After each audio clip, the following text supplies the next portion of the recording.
ce soir, c'est un spécial hip à la hop avec nul autre que Long Zone. Alors, on a Pusha Wood avec Kaya et Stevie Maniac. Mais avant, je voulais présenter la place que je suis au Island Showroom. Et je vais aussi présenter les sauces de Mr. Boom, la jerk, tada, et la sauce forte. Pourquoi? Parce que it's that good. Yeah! Alors, c'est la première fois pour moi que ça va être 3 personnes en même temps. Mais je vais essayer de faire de mon mieux. Alors, je vais commencer avec Pusha. Merci beaucoup d'avoir accepté l'invitation. Merci à toi. Ouais, pour vrai, là. Fait que dans le fond, j'aimerais ça que tu commences à nous parler d'où tu viens un peu pour qu'on puisse te découvrir. Moi, je viens du Far West, dans le fond.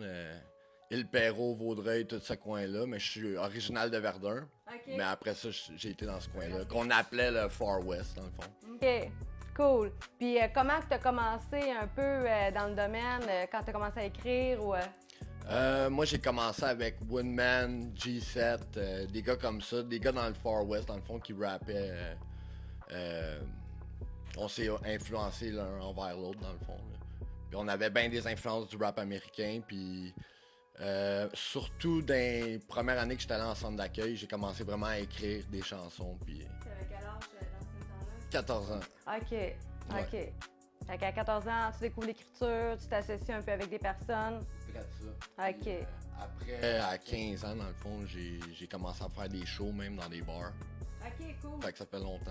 Il y en a beaucoup, hein, qui commencent un bar à 15 ans, 16 ans, ils n'ont pas l'âge.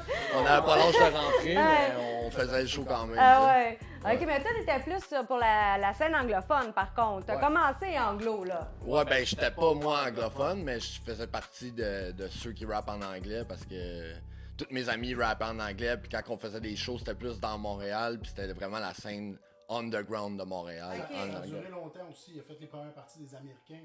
C'est vrai. Vraiment, nous autres, c'est plus les Ok. Français. Puis les... Ouais, mais c'est ça qui C'est ça. m'expliquait, hein. Tu sais, je me suis ramassé à Toronto avec Cormega, j'ai vu avec Camplo à Ottawa, mais tu sais, j'étais français parmi cette scène-là. Fait que c'était quand même le fun, puis j'ai fait ça des années. Puis je pense que ça l'a aidé à développer un flow aussi, hein, qui est, Ouais. qui est unique, là, ça. Ouais, parce que les Anglais, ils comprenaient pas nécessairement qu'est-ce que je disais. Fait que j'avais pas le choix de les impressionner avec de quoi. Fait qu'il fallait Ouais. vraiment que le flow soit tight, puis comme des flows techniques, là, si on veut. Ouais. Ouais. Ah, c'est cool.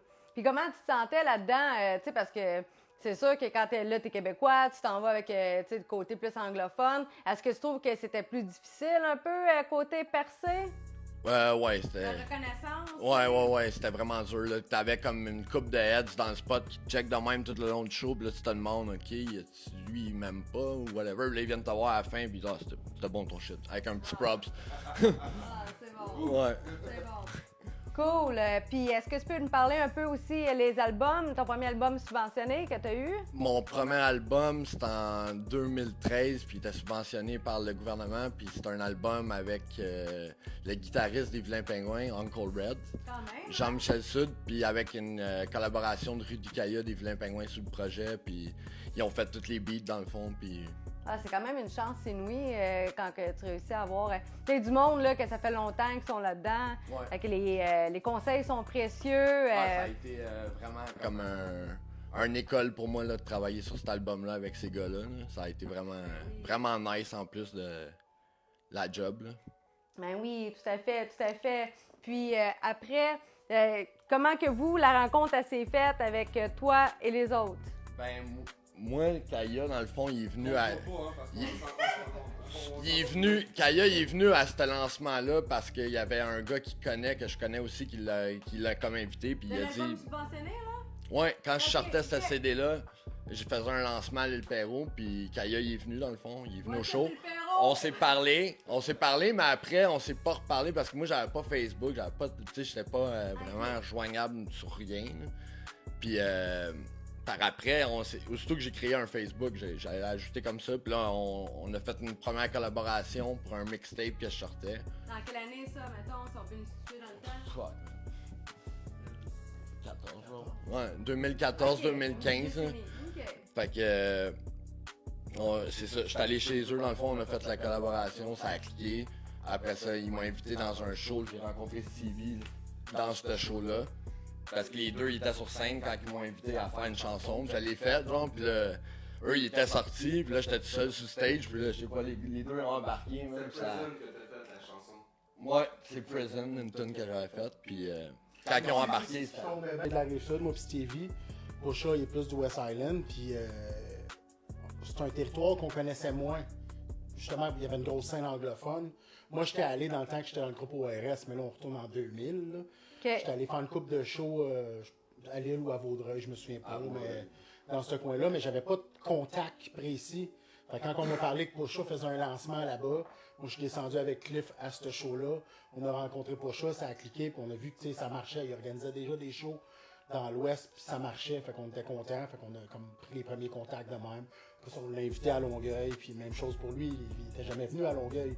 Fait que c'est comme ça que les premiers contacts se sont faits. Ah! Ouais.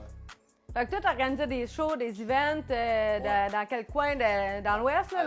À l'île Perrault, pas mal tout le temps à l'île L'innovateur. Perrault. Ouais, j'étais l'innovateur, là, parce que je suis capable de me démerder dans n'importe quelle circonstance, si on veut. Là. c'est vrai. Ah! Mais c'est ça, paraît que je recommence à en faire des shows dans ce coin-là, justement. Là. OK. Ouais. Ben ouais, Mais- ça pourrait être dans les projets futurs, hein? Ouais. Fait que dans le fond, toi, t'étais plus solo, puis maintenant, ben, vous êtes plus rendu comme un collectif, si je peux me permettre. Ben, on Ou est des- un collectif, mais on fait tout le monde nos affaires de notre Ouais. bord, puis on s'invite à collaborer. Là. OK, fait que c'est vraiment, là, on se tient dans la main, on s'entraide, les tapes dans, les On tapes est dans le le même dos. collectif, là. Ah, OK, bon, c'est correct, ça. Puis, tu sais aussi, qu'est-ce que j'aime pouvoir faire, c'est un éveil de conscience puis la sensibilisation. J'aimerais qu'on puisse aborder la schizophrénie avec toi. Ouais. C'est un sujet qui est sensible, que le monde a des préjugés, qu'on est tabou. Moi, j'ai été adoptée, mon oncle biologique était schizophrène. Fait que, tu sais, j'ai quand même eu à dealer, tu sais, à avoir un côté, mais même si je ne le voyais pas à chaque jour. Donc, j'aimerais ça que tu puisses nous parler de toi, de ton expérience. Quand est-ce que ça a été diagnostiqué? OK. Moi, j'ai eu la diagnostic à 20 ans. Puis, c'est ça. Après, ça a été des up and down. Là. Ça a été une grosse chute à l'âge de 20 ans. Je suis rentré en psychiatrie, dans le fond, pour la première fois. Puis, ils m'ont diagnostiqué de ça, un schizoïde paranoïde.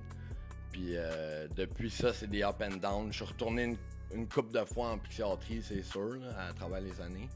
Puis là, depuis 2020, que je suis comme sur une montée. Fait que je continue. Là, puis... Est-ce que tu trouves que du moment où tu as été diagnostiqué, est-ce que tu trouves qu'il y a eu des impacts dans ton entourage, les amis? Est-ce que tu trouves que ça a été stigmatisé? Oui, vraiment beaucoup, parce que surtout, ça remonte à quand même longtemps. Fait que dans ce temps-là, c'était encore plus mal vu qu'aujourd'hui. Là. Dans les 5 dernières années, là, ça commence à être mieux vu, là, la santé mentale puis la schizophrénie, parce qu'avant ça, le monde avait vraiment, vraiment peur. Là. Puis, tu sais, c'est arrivé que j'ai perdu des chums parce que leur blonde, à eux, a fait peur de moi à cause de ma diagnostic, dans le fond. Ça a été vraiment poche là, pour moi, mais c'est sûr, comme les vrais sont restés. Là, tu sais. Tu sais, aussi, ce qui est le fun avec Pusha, c'est qu'il en parle ouvertement. Fait qu'on est dans un spectacle, il en parle avec le monde, tout ça. Ce qu'on voyait pas avant. Tu sais, souvent, on mettait la schizophrénie, que c'est des fous, tout ça. Même que j'ai vu des rappers s'appeler schizo whatever, là, qui sont probablement même pas schizophrènes, c'est juste pour avoir de l'air bad. Fait que tu sais, c'est autre chose. Là. Pusha, il est vraiment schizophrène, puis il est capable d'en parler. Puis ce qui est hot, moi j'ai vu, avec Steve, on l'a vu, Pusha, c'est Up, c'est Down qui parle depuis tout à l'heure. Puis tu sais, ça fait un bon 3 ans qu'il Ouais, n'y a la pas eu stabilité. d'épisode de psychose, tu sais. Fait que ça fait une grosse différence. Puis on le voit des shows, il est content de voir tout le monde. Ça fait une grosse On différence. voit même la différence. On voit même la différence au niveau musical. Tu sais, il y a un côté, tu sais, ça va bien depuis une couple d'années, la stabilité, tout ça. Puis il y a un côté sensible qui ressort un peu plus Ouais. Ouais, c'est vrai. depuis une couple d'années. Tu sais, c'est C'est ça. vrai. J'ai retrouvé les feelings, comme on dirait.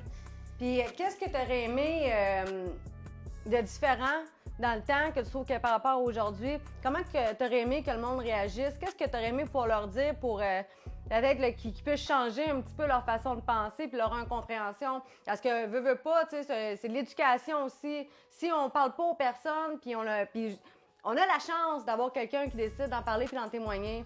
Puis c'est vraiment important parce que il y a des personnes qui se font tellement là, mettre de côté pour certaines choses, un handicap, une maladie mentale, qu'ils ont besoin d'aide, ils ont besoin de support, ils ont besoin de compréhension. Fait qu'est-ce que tu aimerais leur dire à ces gens-là que quand tu t'es pas senti compris? Qu'est-ce que tu aurais aimé qu'on fasse, qu'on n'a pas fait? Ben, qu'est-ce que j'aurais aimé, c'est, premièrement, c'est qu'on m'explique comme il faut c'était quoi la schizophrénie, puis qu'on l'explique comme il faut aussi, comme partout, là, parce que là, les médias, ils salissent la schizophrénie. À chaque fois qu'il y a comme quelqu'un avec une maladie mentale qui fait quelque chose, on va juste comme dire « Ah, il était schizophrène ». Mais j'admets que la schizophrénie, ça peut être quand même dangereux parce que c'est une perte de contact avec la réalité. Fait que si la personne est en psychose puis en perte de contact avec la réalité, elle peut faire des gestes sans le vouloir, si on veut, là, sans vraiment penser d'une manière correcte là-dedans. Fait que c'est sûr que c'est stigmatisé à cause de ça.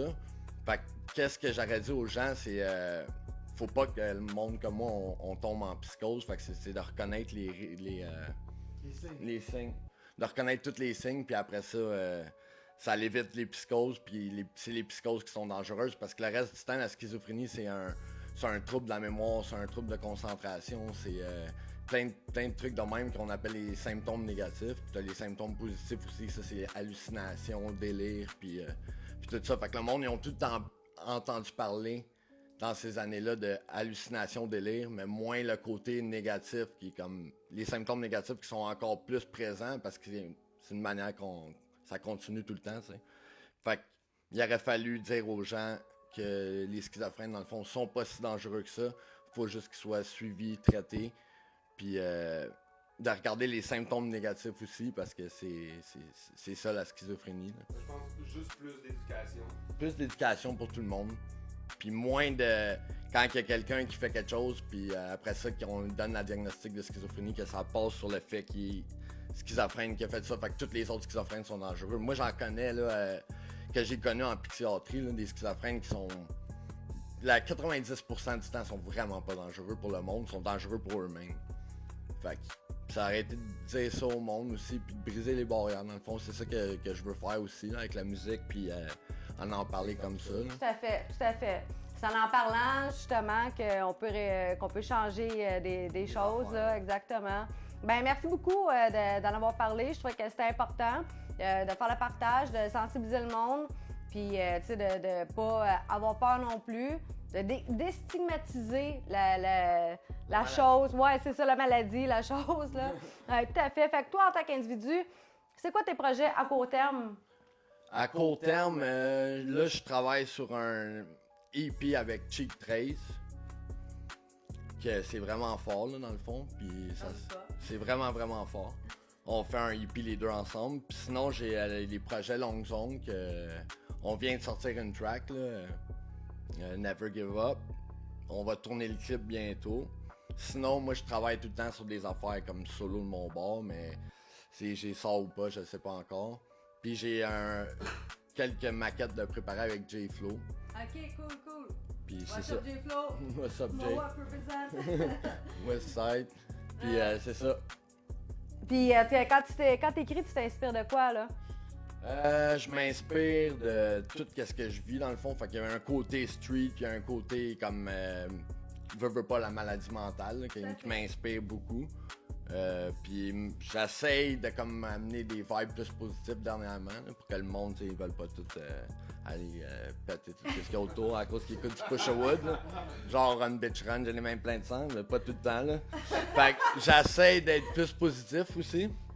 Trouves-tu que c'est plus difficile d'écrire, tu sais, mettons, des tracks, mettons, plus commercial, plus positif que pour quand... moi, c'est mettre moins de technique dans mes verses, mettons. C'est ça qui est le plus dur pour moi. C'est comme me dire, OK, là, t'en mets trop, puis c'est trop comme hardcore pour le monde. Fait que là, commercialise ça, fait que c'est de prendre des pauses, aller plus, tu sais, que ça soit pas nécessairement quelqu'un qui connaît le rap vraiment beaucoup, qui va faire, OK, ouais, lui, il est vraiment, il a de la technique, mais que tout le monde, tu sais, puisse l'écouter, là, dans le fond. Ça passe à Sekawi, là. Ouais, c'est ça. Plus me concentrer sur des affaires plus simples, mais meilleures, tu sais. OK, cool. Ouais. Dans sa Kaplan, man. Yes, si, je te souhaite le succès. Yes. Fait que si tu veux passer le micro, à moins que y a-tu quelque chose d'autre que tu veux dire, que tu aimerais rajouter, que tu veux que le monde sache sur toi? Freaks Up, Long Song. Je vous aime tout le monde. Merci de checker ça.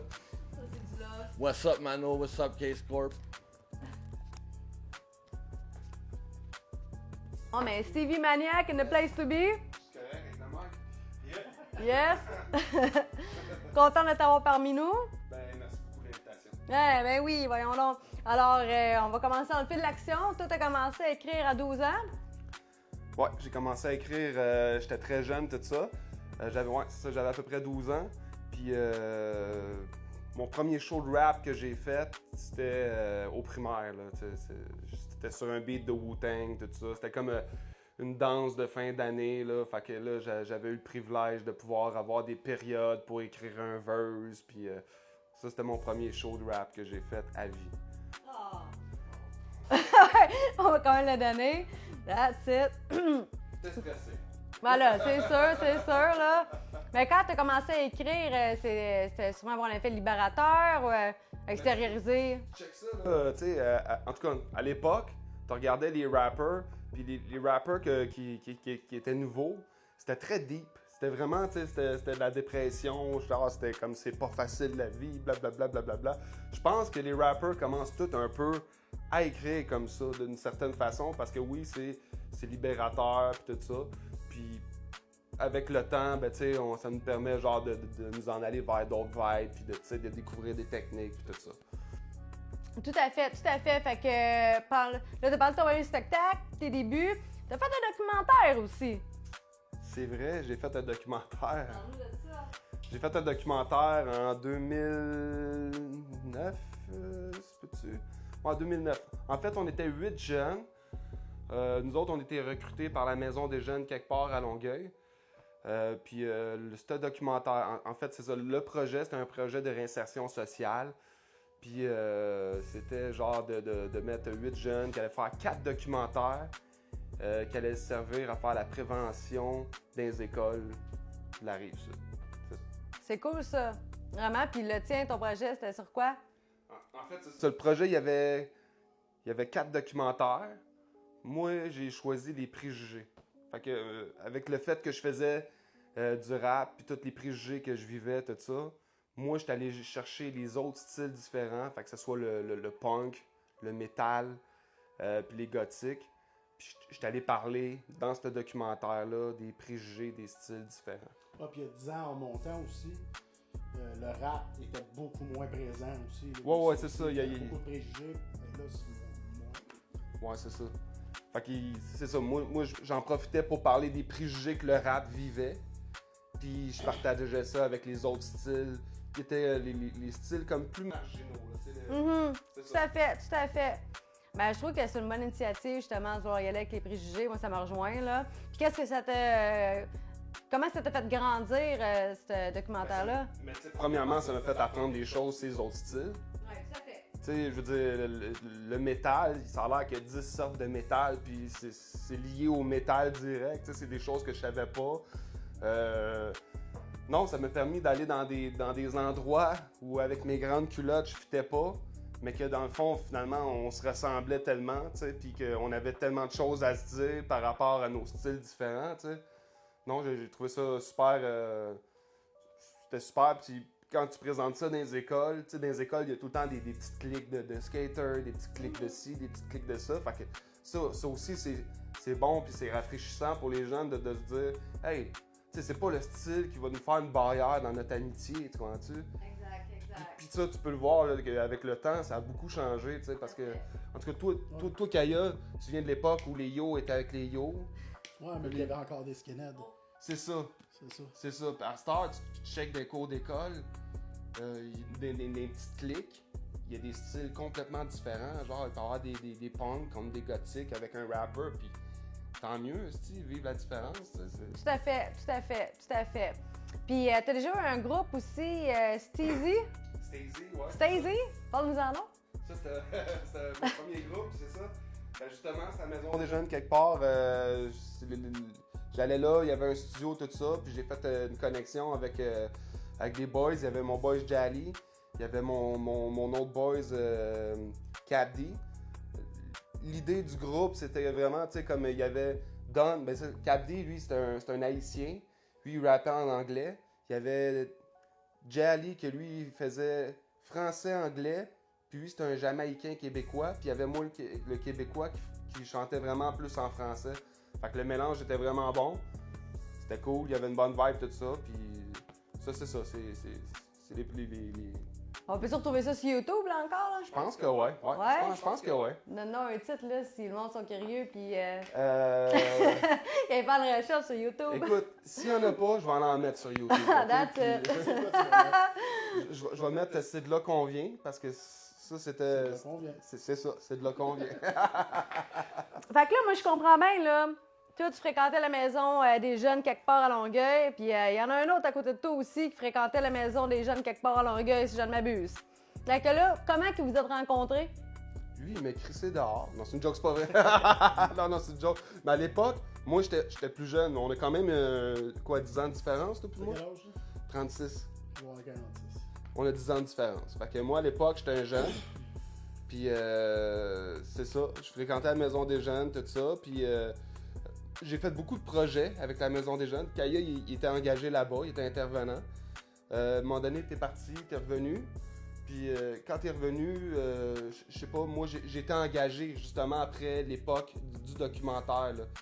Moi, en fait, Richard Desjardins, la Maison des Jeunes, me dit, écoute, je trouve que tu as une belle connexion avec les jeunes, je vais t'engager, tout ça, puis Kaya va te former.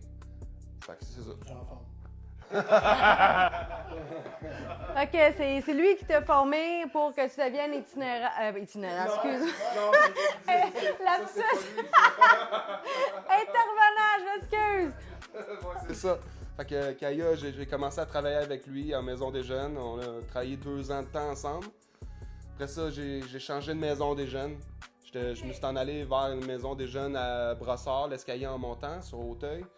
Puis j'ai travaillé là 1 an. Puis là, je suis devenu papa. Fait que la Maison des Jeunes, ça me collait moins à la peau, tout ça, avec les horaires, tout ça. Fait que j'ai comme juste changé de branche. Ah, mais t'as quand même déjà beaucoup redonné, là. Et ça, je trouve ça honorable, ceux qui donnent de leur temps comme ça, là. Mais tu sais, le pire, c'est que les jeunes aussi m'ont tellement donné, tu sais, tu penses-tu? Tu sais, il y a bien des jeunes que, tu sais, genre, ça m'a fait réaliser des choses. Tu sais, j'ai vu des situations, tu sais, avec des jeunes que je me disais, ouais, tu sais, quand j'étais jeune, je le voyais pas de même. Puis là, tu réalises à quel point, tu sais, soit t'avais raison ou soit t'en as fait baver à tes parents, tout ça. Fait que eux autres aussi m'ont appris beaucoup, là, tu sais. Ça a été un beau 3 ans avec les jeunes, puis j'ai eu bien du fun. Ah, puis là, est-ce que t'as toujours continué à écrire pareil, puis à être proactif, ou t'as pris une petite pause? J'ai toujours écrit jusqu'à, mettons, la COVID. Depuis la COVID, je suis très tranquille. OK. C'est vrai, Comment ça hein? a tué la COVID? C'est vrai que ça, je sais pas, ça a tué la vibe de show, tu sais. Bon, on puis était sur une lancée aussi avant COVID. c'est ça. Ouais, c'est ça. On était sur une lancée, tu sais, je venais de sortir mon 2e album, tout ça, là, on se retrouve avec des masques, puis enfermés dans la baraque, là, c'est comme... Tous les shows qui annulent un après l'autre. c'est ça, fait que Netflix, tu sais, puis fuck la carrière de rapper. OK, bon, ben là, la COVID, c'est fini, les shows ils ont recommencé. Que vous êtes repartis en grand, vous êtes... Comment que c'est... OK, parce que là, toi, t'étais solo, lui était solo. Là, maintenant, vous êtes rendus ensemble. Tu sais, quand même, dans les shows, vous vous supportez beaucoup. On est tout le temps ensemble sur scène, tu sais, on se back, tout ça, puis on fait nos meilleures chansons ensemble, puis je pense que c'est ça l'énergie qu'on a, c'est ça notre succès sur scène. Ah, c'est bien dit. Ben, c'est vrai que vous avez une belle énergie parce que, tu sais, moi, j'aime bien aller voir les artistes que je vais faire des entrevues avec aussi, là. Puis, bon, fait que je suis quand même venue vous voir, là. Puis, je peux confirmer que l'énergie est là. Tout à fait. Est-ce qu'il y a quelque chose d'autre que tu aimerais qu'on sache à ton sujet, que tu aimerais qu'on parle? C'est le temps. Je t'aime, maman. Je sais pas quoi dire. Non, c'est bon. Ben, c'est parfait. Merci beaucoup. Maintenant, on va y aller avec Kaya. Salut. Yo, un vétéran du rap-cap, même, qui a commencé à 19 ans. Ouais, j'ai commencé tard, hein? Ouais, j'ai commencé tard. Mais il n'y avait pas grand-chose avant moi non plus. Fait que jeune, j'avais pas de modèle québécois, si on veut, dans le rap. Il y en avait, là. Mais moi, c'était plus le rap américain. Fait que j'ai plus rentré dans l'hip-hop comme DJ au départ. OK. Fait que je m'étais acheté des tables tournantes, puis j'ai acheté des vinyles. Dans le temps, il y avait le Tabou Disc puis le Chin Fat à Montréal. C'est là qu'on achetait tous les vinyles, puis on voyait les rappeurs américains qui étaient là, on signait des autographes, tout ça. C'est comme ça mes premiers pas dans le rap. Puis après ça, ben, ces vinyles, il y avait tout le temps des instrumentaux. Fait que c'est là que j'ai dit, j'ai commencé à aimer ça. Puis là, je vendais de la dope au métro. Je trouvais le temps long. Fait que j'écrivais au métro. Puis c'est comme ça que j'ai commencé à faire du rap. Puis après ça, j'étais trop poche pour que les beatmakers à Longueuil veulent faire des beats pour moi. Ils m'ont dit, non, on fait pas de beats pour toi. Je dis, OK, ben, j'ai vendu mes tables, je me suis acheté un sampler. J'ai commencé à faire mes beats. Puis après ça, après un an, ben là, on pourrait faire des beats pour toi. Genre, je vais m'arranger avec mes trous. Fait que c'était comme ça, ouais, c'est ça. Fait que c'est vraiment comme ça que ça a commencé. Puis là, Stevie, il parlait qu'on s'est rencontrés à la maison quelque part. Ben moi aussi, c'est la même chose. À 19 ans, j'étais au métro Longueuil, j'ai rencontré un travailleur de rue. Il me disait, hey, veux-tu enregistrer tes chansons? Il m'a amené à la maison quelque part, qui était beaucoup plus petite que quand Stevie était là. Moi, c'était une petite maison de rien, mais il y avait un petit studio d'enregistrement. Puis j'étais allé là, je commençais à parler. Ma première chanson s'appelait Paranoïe. Fait que ça, c'était en 98. Puis c'est là que j'ai rencontré le directeur. Il me parlait de ce que je vivais dans la chanson, tout ça. Moi, c'était fou, là. J'avais peur de me promener dans des quartiers. Je me sentais watché par toutes les gangs. Puis, en tout cas, j'étais en train de virer fou. Puis il dit, écoute, ça te tente pas d'aller porter ça à la radio? Fait que là, j'étais allé CISM, CIBL, tout ça. Fait que là, je suis rentré dans les mêmes palmarès que les premiers albums, Ils vont crever, Mosaïen, Sans pression. J'étais dans les mêmes palmarès. Fait que je dis, aïe, aïe. Je dis, je suis bon dans quelque chose. Fait que c'est comme ça que j'ai été vers le rap. C'est ça, parce que, tu sais, encore une fois qu'on est là dans la sensibilisation, si je ne m'abuse, c'est ça, tu parlais de la drogue, tu étais dans une gang de rue quand tu étais plus jeune, puis je pense que tu es le bon exemple de la personne que l'écriture l'a sauvé puis l'a apporté dans une autre direction. Bien, sauvé. Elle t'a apporté dans un autre chemin.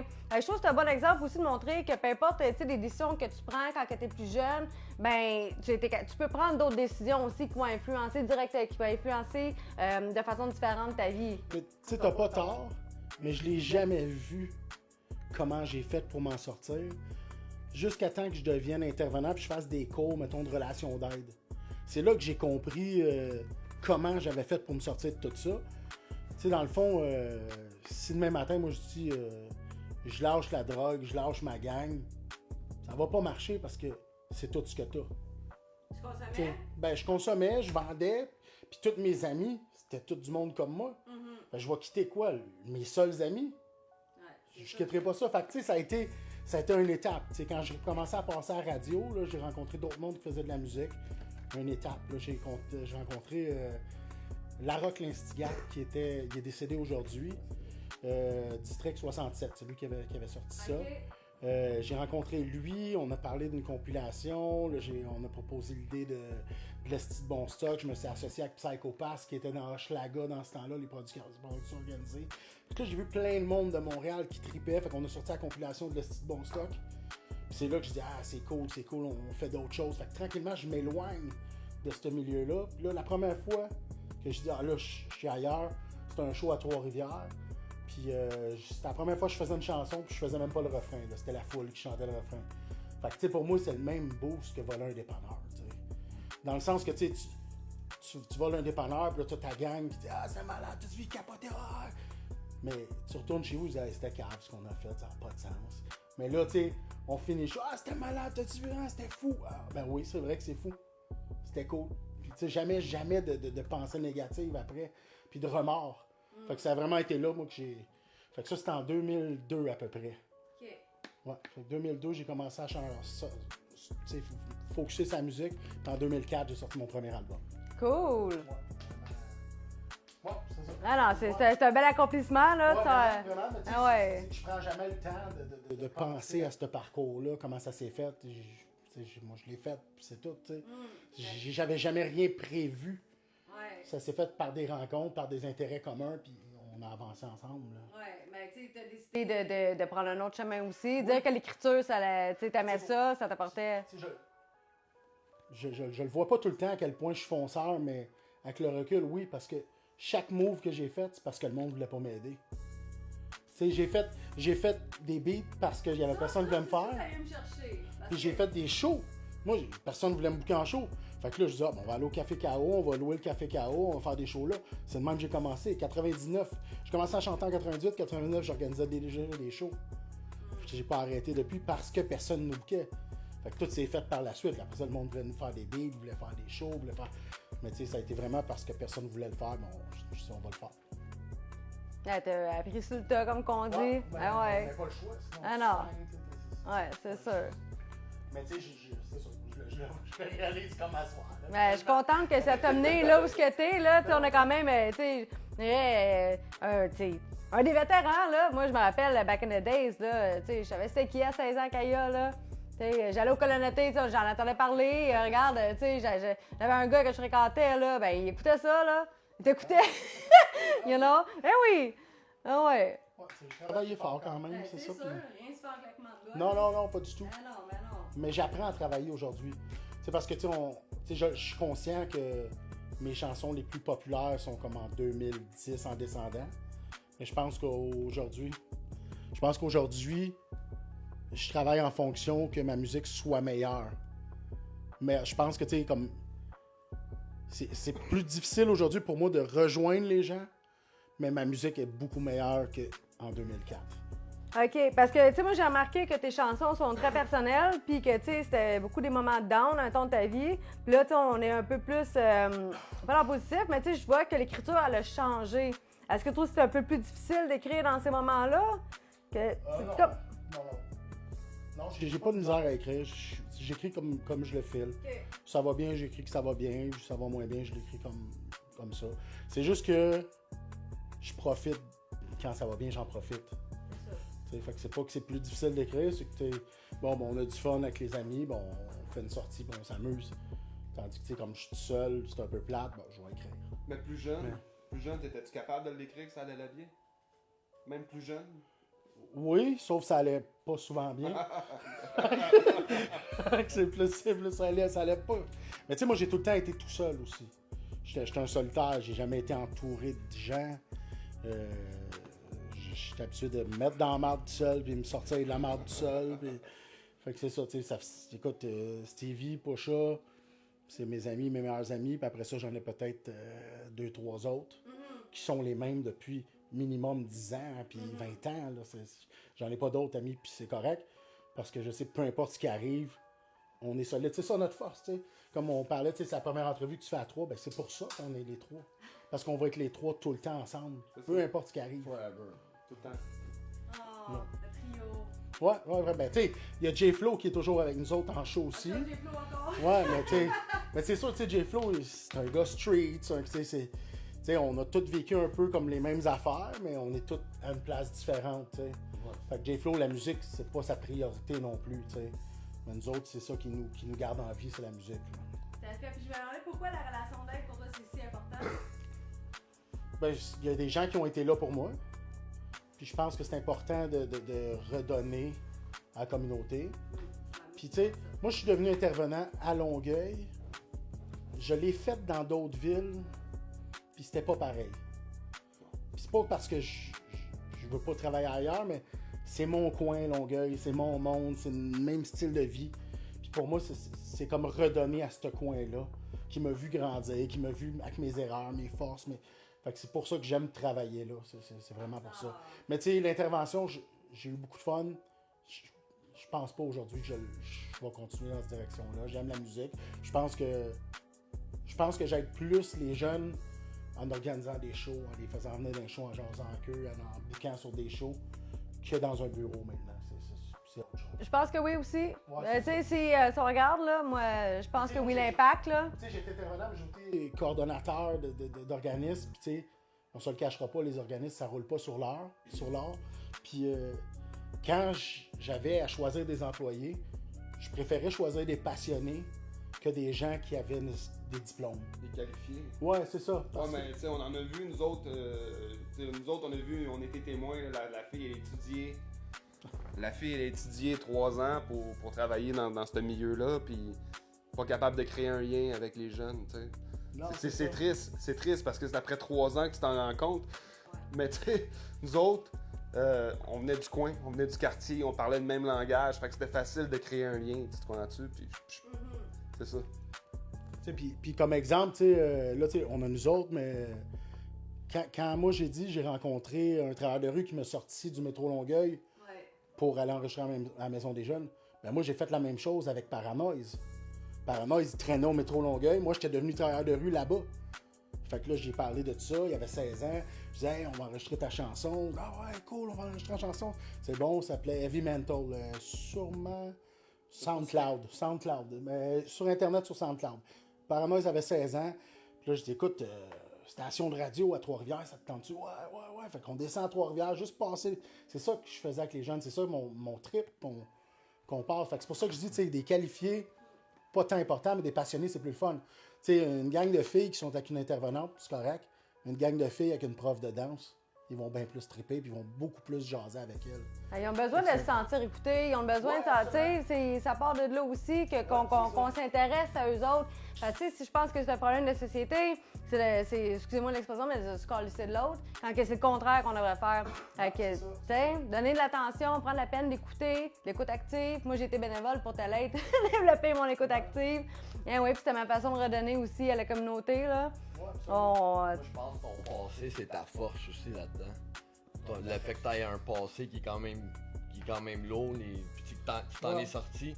Puis il y a d'autres intervenants, mettons, eux autres, ils ont étudié toute leur vie, mais ils n'ont pas ton passé. Fait que, tu sais, mais la connexion. La connexion se fait plus vite. C'est sûr. Mais moi, la personne qui m'a aidé n'a jamais vécu ce que j'ai vécu. Non. Fait que, tu sais, tout est parfait. C'est l'écoute. Comment tu écoutes la personne, je pense. Mais Ouais, t'as raison, moi, la connexion, je me dis, ça. en tant que, tu sais, un gars street quand même, je m'aurais plus confié à un gars comme toi. Tu sais, Tu sais, c'est ça. Puis ça l'aide pas mal plus, d'après moi. tu sais, le fait, moi, quand je suis devenu travailleur de rue, c'était à peu près en 2005-2006. Fait que j'avais sorti mon album en 2004. Là, je passais à Musique Plus, puis ça roulait. Fait que, tu sais, être au métro Longueuil avec tout du monde qui écoute du rap, qui écoute Musique Plus probablement. Fait que là, le contact se faisait facilement. Moi, j'arrivais là, je donnais des flyers, il y a un studio, il y a un show, il y a ci, il y a ça. Fait que là, c'est facile dans ce temps-là. Aujourd'hui, c'est différent, là, c'est différent parce que, tu sais, dans les dernières années, les jeunes ne connaissaient pas vraiment ma musique. On se le cachera pas. Moi, quand je fais des shows, c'est des minimum 25-30 ans jusqu'à 40. Là. La plupart de mes salles, c'est pas mal ça. Mais quand tu écoutes les jeunes, peu importe qui t'es, qu'est-ce que tu fais, tu écoutes leurs besoins, leurs intérêts, puis tu fonces avec eux. Exact. Fait que ça nous mène à dire que là, toi, c'est venu d'où, ça, Longue Zone? Ben, Longueuil. OK. Oh, damn, quand même, hein? C'est le du Benny, hein, Fait que là, t'as les événements, production, parce que là, t'as le label, là, aussi, là. Ouais, ça aussi, c'est par défaut, là. OK, ben, conte-nous ça, par départ, défaut. Je voulais sortir des albums. Je trouvais pas de maison de disques. Fait que on a sorti ça. Mais j'ai quand même signé par la suite avec 2 labels dans ma carrière. Super belle expérience avec HeroProd. Ça a juste arrêté quand, dans le fond, Ironic a arrêté la musique. Là. Il est parti dans un autre domaine, dans le domaine sportif, avec un site internet dans lescoulisses.com. Puis c'est là que le label HeroProd a arrêté. Mais mes grosses années, il y a une bonne partie que je dois à Ironic de l'Assemblée pour tout ce qu'il a fait, dans le fond. J'ai vu au Colonnoté, je pense, c'est la première fois qu'elle est sur le stage, j'entends. Ah, ben c'est ça. Mais lui, tu sais, avec lui, j'ai fait les Francopholies, le Carnaval de Québec, le festival. C'est ça, j'ai fait tous les festivals possibles avec lui, là, tu sais. Ça a été une super belle expérience. Par la suite, quand ça a arrêté, ça a été un peu dur au début, mais j'ai travaillé fort, puis on a continué à faire des shows un peu partout. Là. That's it. Ouais. Puis là, j'aimerais avoir des questions plus globales, dans le fond, par rapport à l'évolution du rap. Qu'est-ce que vous en pensez, vous autres, de genre, quand on est dans les années 98, 2000, comparativement à aujourd'hui? Qu'est-ce que vous trouvez qui a changé, qui s'est amélioré? Je sais pas pour comment s'améliorer, mais je savais que moi, pour rejoindre les gens, pour moi, c'était plus facile. Parce que, plus facile, ça dépend, là. Mais moi, je connaissais la scène à Montréal, puis la Rive-Sud, Rive-Nord, là. Fait que j'allais à l'émission Le Cachot, j'allais à Nuit Blanche. Tout le monde connaissait mes chansons. Fait que c'était pas compliqué de rentrer en contact avec ceux qui écoutaient du hip-hop. Il y avait 2-3 émissions hip-hop dans ce temps-là. Mais après ça, c'était comme comment se différencier de tous les groupes qui étaient plus difficiles. Fait que, j'ai été surpris quand je suis arrivé à Québec, puis le monde connaissait mes chansons, parce que j'avais jamais rien envoyé à Québec. Fait que ça se faisait tout le temps un peu par hasard au début. Tandis que maintenant, c'est plus sur Internet, plus... Fait que c'est différent la façon de se faire connaître.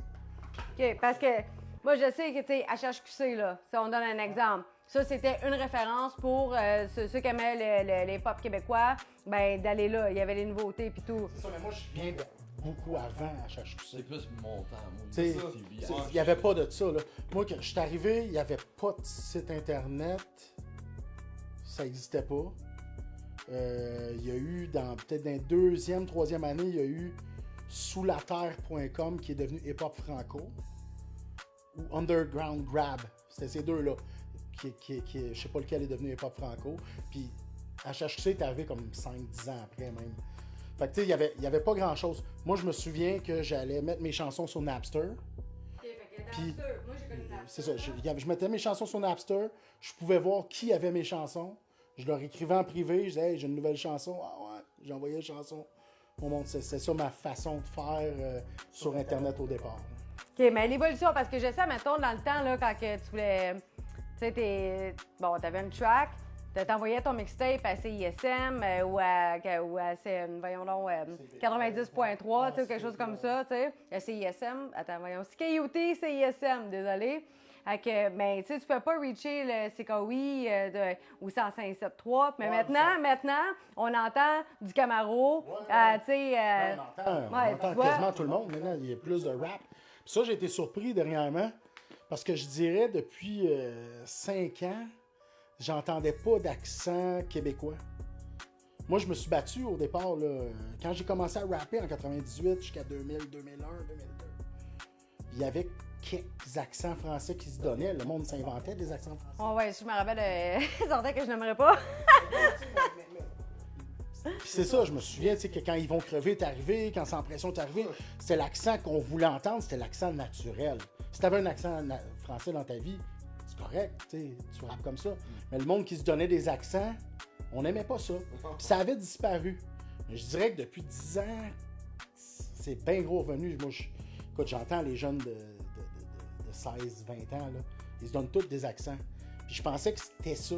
Mais là, j'ai entendu dernièrement Greenwood puis Freds qui sonnent avec l'autotune comme tous les nouveaux, mais qui ont leur accent québécois. Puis je trouve ça le fun d'entendre ça. Je trouve ça le fun. Puis, ben c'est ça. Fait que je trouve que ce côté-là est pas complètement disparu non plus. Trouvez-vous qu'on laisse plus de place maintenant au hip-hop québécois que dans le temps? Parce que il me semble qu'aujourd'hui, les festivals, juste à la Galeladie... Passe dans le micro. Moi, j'ai envie de te dire que ce qui est le fun avec la nouvelle époque, c'est on peut plus se faire mentir. Tu sais, les chiffres sont là, les streamings sont là.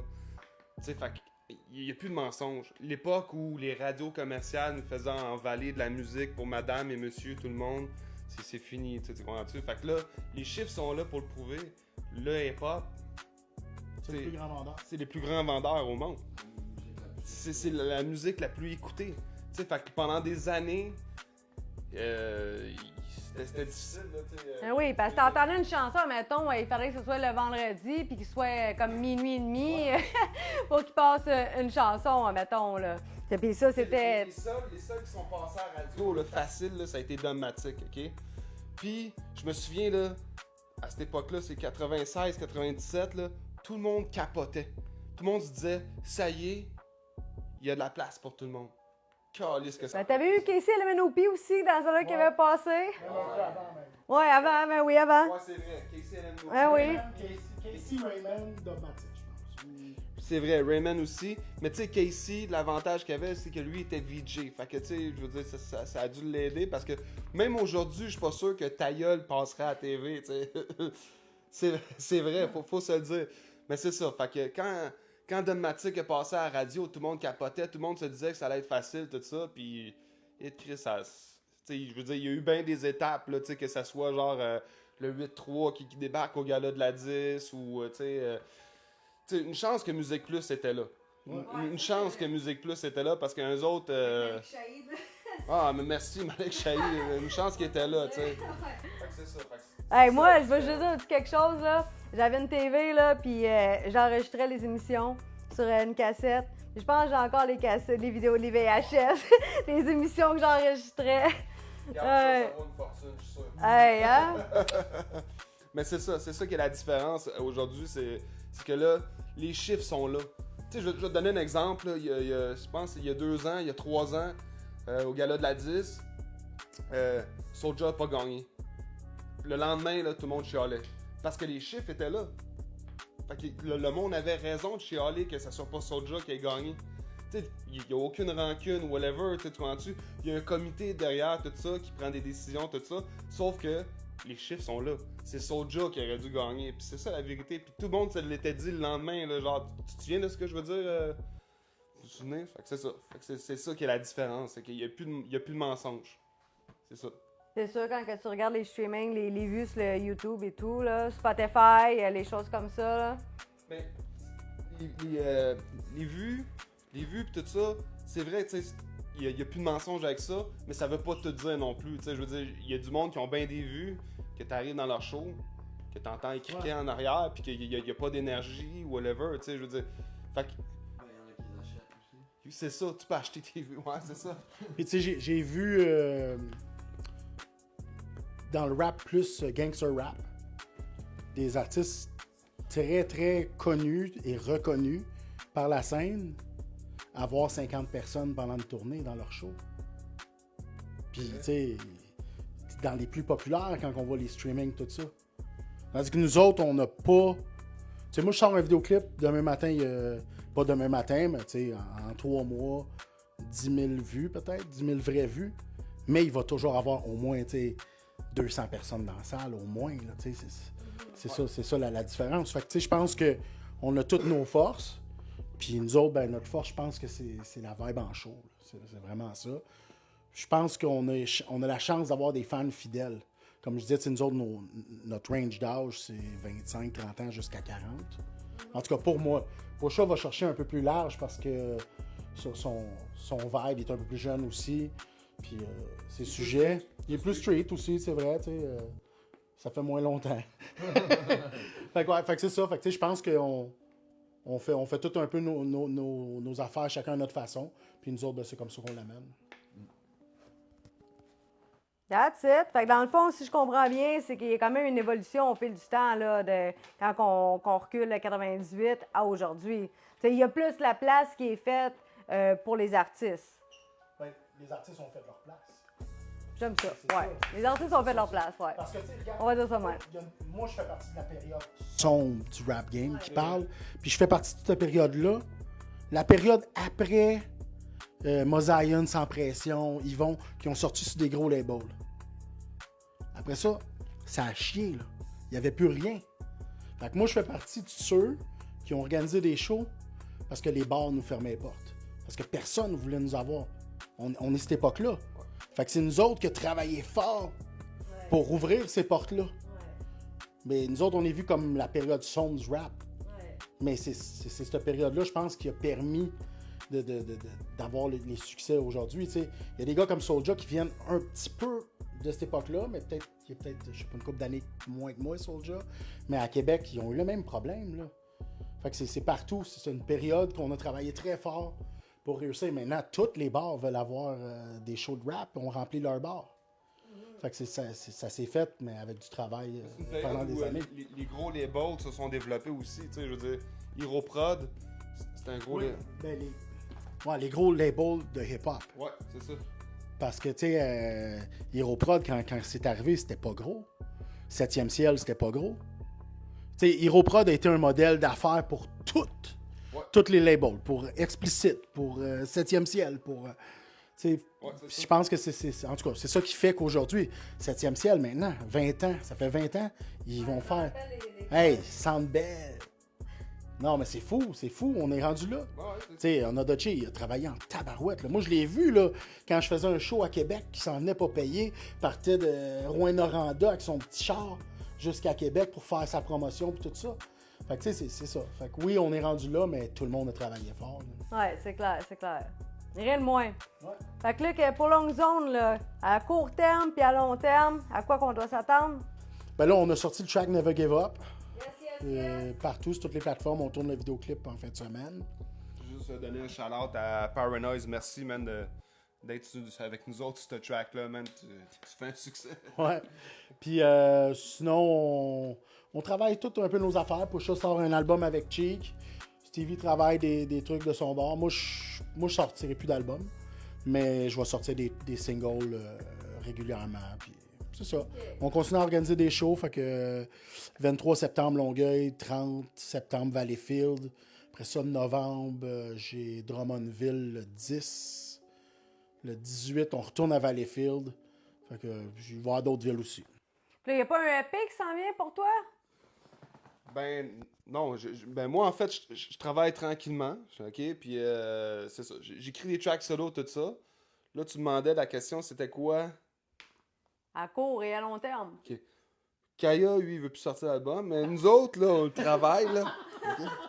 Nous autres, on le travaille. Puis, je pense qu'à un moment donné, on va finir par vous pondre un petit projet, toutes les trois ensemble. C'est ça. C'est ça que j'ai envie de dire. That's it. Fait qu'on va attendre que la poule On ponde va l'avoir à l'œuf. l'usure, esti. Yes, ben, c'est la même affaire comme le CD avec Cheek dans le fond, puis... Il faut retourner sur l'île. Les shows sur l'île. Ouais, les shows à l'île Perrault, c'est Ça sûr vient, qu'il faut que je me remette là, à l'organisation de spectacles dans l'île Perrault et tout ça, mais ouais. Ben, c'est correct. On va laisser savoir les dates, quand ça va avoir lieu. Est-ce que vous avez quelque chose d'autre à rajouter pour le mot de la fin? Merci. Merci Mel. Ben, merci à vous, là. Ça m'a réellement fait plaisir de mon spécial hip-hop, hein? Avec Pusha Woods, Kaya, Stevie Maniac, à suivre sur les réseaux sociaux. Allez voir Spotify, YouTube, Facebook, name it, ils sont là. That's it. Toujours là, nous autres. Yes, peace!